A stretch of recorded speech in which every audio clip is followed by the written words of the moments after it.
Good morning, everybody. Daniel the Rust Buster coming at you on a beautiful sunny morning from Middleton, Massachusetts. For the next few days, I'm going to be working with the owner on this 1970 Mustang Fastback.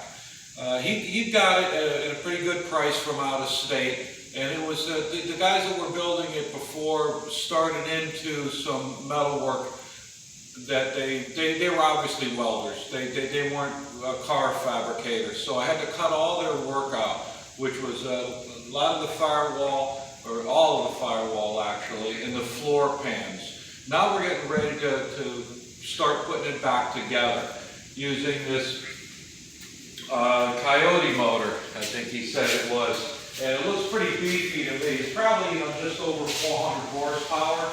So when we put it in, the frame connectors will be coming in today. So we're going to be beefing up wherever we can with this. And I'm just trying to keep it straight. When we get the motor in, I'm going to put it up on the jack stand and start leveling it and making sure that it's all tied together right. We'll put the front fenders on, start looking at gaps and look for any kind of obvious sagging or twisting or anything like that. There's a couple of spots that I've already spotted that are a little questionable, but with my eye for detail, I'll get it down tight. So that's about it. We'll be posted. Oh, why don't we check out what came out of the floor? You might get a kick out of this. Come on, guys.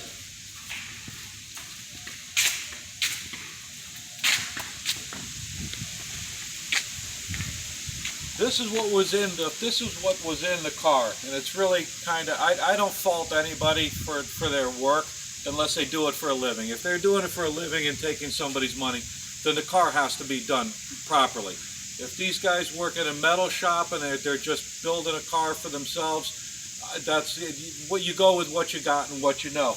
But this firewall was not the way to go.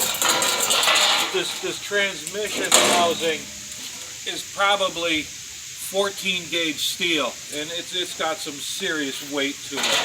And it's just humongously oversized. The floor pans they were starting to put in, as they were welding them, they're twisting up and buckling, and it also looks to be 14 gauge, maybe 16. But the real kicker is this tunnel. And they used a piece of pipe. They used a piece of ductile pipe, and so that just means that they were steel fabrication guys.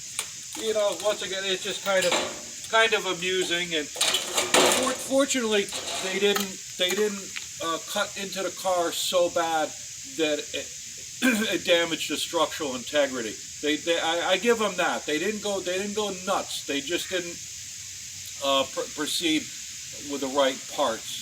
So that's where we are today.